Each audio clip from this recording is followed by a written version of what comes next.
কথায় আছে চায়নার মানুষের বুদ্ধির অভাব নাই। আজকের ভিডিওতে আপনাদেরকে এমন একজন চায়নার বুদ্ধিমান মানুষের ভিডিও দেখাবো যার টেকনিকগুলো দেখলে আপনারা অবাক হয়ে যাবেন।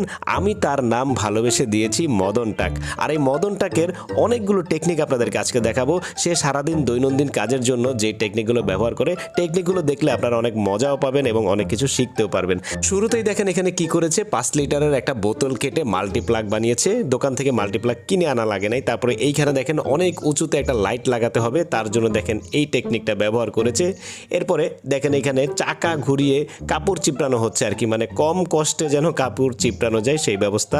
সেই কাপড়টা শুকানোর পরে দেখেন ভাঁজ করার কত সুন্দর একটা টেকনিক বের করেছে মদন টাক। তারপরে গাছে পানি দেওয়ার একটা নতুন টেকনিক দেখেন, এখানে বোতল ফুটা করে ঝর্ণার মতো বানিয়েছে। তারপরে গরু বা ছাগলের নাড়ি ভুড়ি এইভাবে কলের মধ্যে ঢুকিয়েও কিন্তু পরিষ্কার করা যায়। আর এরকম একটা পরিত্যক্ত গামবুটকে দেখেন কাজে লাগাচ্ছে, কত সুন্দর একটা কাজে লাগিয়ে ফেলল।